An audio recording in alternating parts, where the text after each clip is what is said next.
नमस्कार, मैं हूं चंद्रेश चौधरी और बाबा मीडिया वाले के आज के इस खास प्रोग्राम में आपका स्वागत है।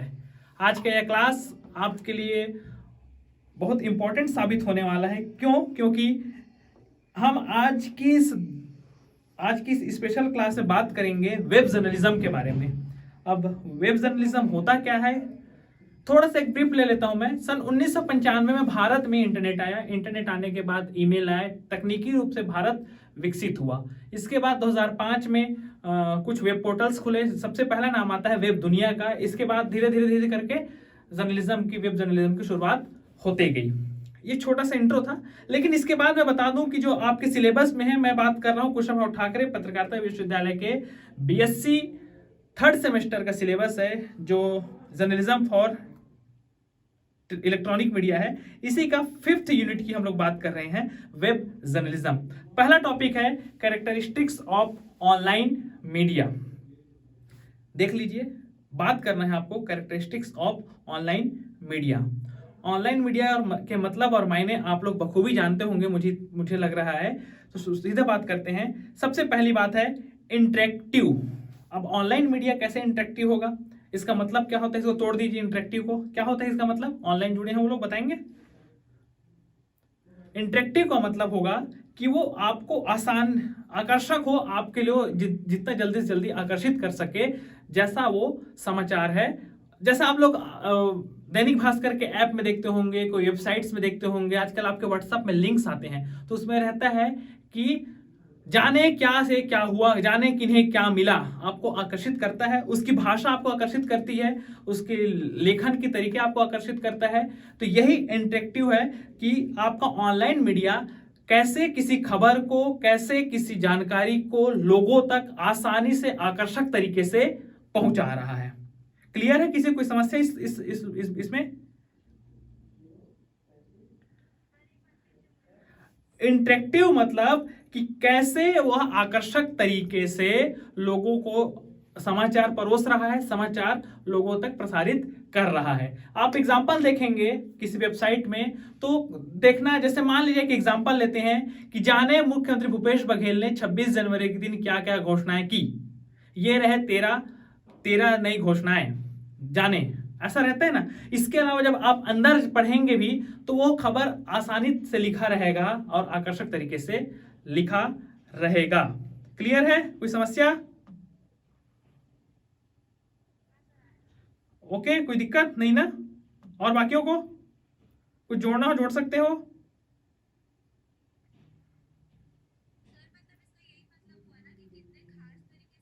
लिखा जाएगा, जितना अट्रैक्टिव इंटरेक्टिव उसको बनाया जा सके। क्लियर है?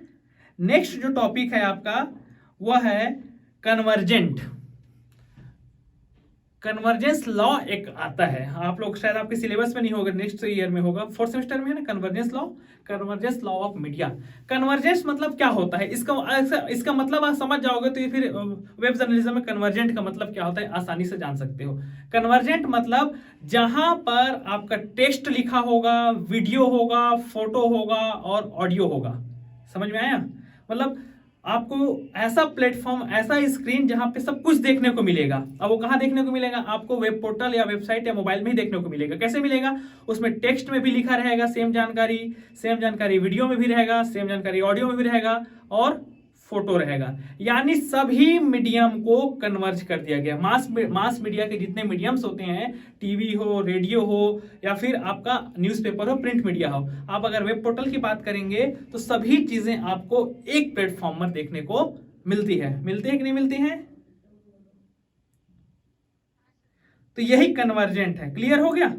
4th सेमेस्टर में जाओगे तो आप लोग कन्वर्जेंस लॉ ऑफ मीडिया पढ़ोगे, तो इसमें इसी चीज को बताया जाता है। क्लियर है? आपको टेक्स्ट में भी जानकारी मिलेगी। मतलब वेब जर्नलिज्म की जो जानकारी होती है वो इफेक्टिव होती है। क्यों इफेक्टिव होती है? क्योंकि जो जिसको पढ़ने का मन है वो पढ़ लेता है, जिसको पढ़ने का मन नहीं है वो सुन लेता है, जिसको सुनने के साथ साथ देखना भी है तो सुन के देख भी लेता है, फोटो समझना है तो फोटो भी रहता है। अखबार में क्या संभव है? ये अखबार में सिर्फ लिखा रहेगा, ज्यादा से ज्यादा एक फोटोग्राफ रहेगा। टेलीविजन में क्या रहेगा? टेलीविजन में वीडियो आके चले जाएगा, आप उसको बाद में नहीं पढ़ सकते। लेकिन और रेडियो में क्या होगा? एक बार सिर्फ उसमें वॉइस रहेगा, क्योंकि वो ऑडियो इज ऑडिबल डिवाइस है, इसलिए सिर्फ वॉइस रहेगा और समझने में कठिन जाएगा। तो आपके पास अब वेबसाइट्स में क्या होगा, वेब जर्नलिज्म में क्या होगा, पाठक के पास, रीडर के पास क्या रहेगा, रीडर के पास टेक्स्ट में भी रहेगा, वीडियो में भी रहेगा, ऑडियो में भी रहेगा, वीडियो में और पिक्चर में भी रहेगा। क्लियर? कन्वर्जेंट मतलब नेटवर्क्ड। नेटवर्क्ड मतलब और मायने क्या है, टेलीविजन के एक सीमित दायरा है। अगर आपके यहाँ टाटा स्काई नहीं लगा है, जैसे क्या बोलते हैं केबल कनेक्शन नहीं लगा है, तो आप उसको देख पाएंगे क्या? या आपके घर में टीवी नहीं है तो आप देख पाएंगे क्या? नहीं देख पाएंगे। रेडियो के लिए आपके पास रेडियो का सिग्नल नहीं आ रहा है तो अच्छे से आप नहीं सुन सकते। अखबार, अगर आपके गांव में आप अखबार नहीं पढ़ पा रहे हैं, आपके इलाके में अखबार नहीं आता है, तो भी आपको अखबार की जानकारी नहीं मिलेगी। लेकिन क्या इन सब चीजों के लिए, मोबाइल के लिए किसी को आकर के आपके पास सर्विस देने की जरूरत पड़ती है कि आपको घर में आके अखबार छोड़ेगा सुबह 6 बजे, कि टेलीविजन के लिए रिचार्ज की जरूरत होगी, कि रेडियो सुनने के लिए एक स्पेसिफिक मशीन होगा, डिवाइस चाहिए, कि एक फ्रीक्वेंसी चाहिए? ऐसी कोई जरूरत है? सिर्फ आपके मोबाइल में क्या होना चाहिए? इंटरनेट होना चाहिए, है कि नहीं? क्लियर है? हेलो। नेटवर्क मतलब आजकल, आज के दौर में इंटरनेट के जाल में हमको खबरें जो है वेब जर्नलिज्म के जरिए आसानी से मिल जाती है, सरल तरीके से मिल जाती है। जैसे पहले क्या होता था, अखबार के लिए आपको सुबह का 6 बजे का इंतजार करना होगा, टेलीविजन के लिए एक स्पेसिफिक सिग्नल, स्पेसिफिक चैनल में जाना होगा, और रेडियो के लिए एक स्पेसिफिक फ्रीक्वेंसी पे जाके आपको सुनना होगा, एक स्पेशल डिवाइस लगा के सुनना होगा। लेकिन जब वेब जर्नलिज्म की बात करते हैं तो सिर्फ आपको इंटरनेट होना चाहिए और हाथ में मोबाइल होना चाहिए। सारी जानकारी आपके हाथ पर, आपके आंख के स्क्रीन के सामने है। क्लियर? मतलब इसमें प्रचार प्रसार करने के लिए, कोई जानकारी ढूंढने के लिए ज्यादा मेहनत की, जद्दोजहद करने की जरूरत नहीं पड़ती। ये आपकी स्क्रीन पर, आपके हथेली पर, आपके एक सिंगल टच पर उपलब्ध हो जाती है। क्योंकि नेटवर्क का जाल लगभग भारत में 70% से ऊपर तक लोगों इसका उपयोग करते हैं, तो ये एक अच्छा माध्यम है। क्लियर है? मतलब इसका नेटवर्क बहुत बड़ा है, ये बोल सकते हो। क्लियर? गांव गांव के लोगों के हाथ में, हर किसी के हाथ में आज मोबाइल है। हर कोई गूगल न्यूज के जरिए, या फिर गूगल न्यूज के जरिए, या फिर व्हाट्सएप ग्रुप के जरिए, फेसबुक के जरिए, वेब पोर्टल के जरिए जानकारी उसको उपलब्ध हो रही है। क्लियर? क्लियर? हाँ, नेक्स्ट टॉपिक है हाइपर टेक्स्ट। क्या टॉपिक है? Hyper text. ये आप लोगों को थोड़ा समझने में मेरे को लग रहा है, बाकी 3 तो आपको मिल गया रहा होगा, लेकिन हाइपर टेक्स्ट थोड़ा सा आप लोग टफ लग रहा था। बहुत बच्चे मैसेज भी कर रहे थे कि ये बता दीजिए करके। किसी को पता है? चलिए, आप लोग हर कोई तो वेबसाइट में खबर, मोबाइल से वेबसाइट में खबर पढ़ा ही होगा, पढ़ा है ना? हर किसी ने पढ़ा होगा। जब आप खबरें पढ़ते होंगे तो बीच में लिखा रहता है कि कुछ स्पेशल जानकारी रहेगा, रीड मोर करके, रीड मोर या ये भी पढ़ें, और उसमें और नीले कलर में रहेगा, उसमें क्लिक करोगे तो उसकी ज्यादा जानकारी फिर तुरंत दूसरा लिंक खुल जाएगा। ऐसा रहता है ना? हाँ, और दूसरे खबर का लिंक जो रहता है वही क्या है? Hyper text. यानी हाइपर टेक्स्ट के जरिए आप एक खबर को क्या कर सकते हैं? लंबा, मतलब एक खबर की और जानकारी उसके अंदर में दे सकते हैं। जैसे मान लीजिए छत्तीसगढ़ में इन दिनों अभी ईडी का छापा क्या है? चर्चे में है। कल 2 अफसरों की गिरफ्तारी हुई, तो 2 अफसरों को ईडी ने छत्तीसगढ़ में 2 अफसर को गिरफ्तार किया, ऐसा करके हेडिंग डाला। उसमें बताया गया कि ईडी की लंबी कार्रवाई के बाद फलाना 2 अफसरों को गिरफ्तार किया। अब नीचे में डाल देंगे कि रीड मोर, ईडी की कार्रवाई में 8 अफसर पहले से ही गिरफ्तार थे, इस पर ये कार्रवाई हुई, इसको पढ़ने के लिए यहाँ क्लिक करें। तो एक ही खबर में आपको सारी जानकारी मिल जाएगी ना?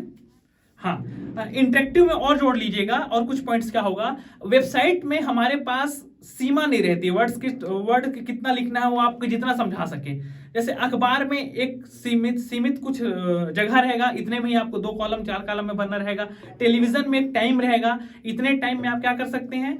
इतने टाइम में आपको क्या करना रहेगा, दिखाना रहेगा, डेडलाइन रहेगा, टाइमलाइन रहेगा। लेकिन न्यूज वेबसाइट्स में आप जनरली देखेंगे, जैसे एक जोशीमठ के बारे में स्टोरी देखेंगे तो अखबार में क्या हुआ, जोशीमठ क्या है, क्यों चरक रहा है, क्यों दरक रहा है, इसकी कहानी दे दी गई। लेकिन वेबसाइट्स में क्या किया गया, इसके पूरे इतिहास को भी दे दिया, इस पर क्या क्या है, कैसा कैसा कहानी है। ये आपको कहाँ मिला, इंटरेक्टिव रूप से मिला ना, बहुत ज्यादा इन्वेस्टिगेटिव के रूप से मिला। जैसे आप जनरली यहाँ के बच्चे जो है, हम लोग दैनिक भास्कर ऐप का यूज करते हैं, उसमें देखना एक ही स्टोरी के अंदर कई सारे और स्टोरीज भी रहेंगी संबंधित, रिलेटेड इस योजना का क्या लाभ होगा, ऐसा ऐसा क्या लाभ होगा। टेलीविजन में दिखा पाना संभव नहीं है, अखबार में इस चीज के बारे में बता पाना संभव नहीं है, लेकिन वेब जर्नलिज्म में इंटरेक्टिव रूप से अधिकतर जानकारी इन्वेस्टिगेशन के साथ, डेप्थ के साथ हम इस पे दे सकते हैं। क्लियर है? इंटरेक्टिव मतलब बहुत ज्यादा डेप्थ की स्टोरी भी दे सकते हैं, वर्ड्स की कोई लिमिट नहीं है, समझाने के लिए हमारे पास हर प्रकार के तरीके हैं, क्योंकि समझाने के लिए हमारे पास कन्वर्जेंट है।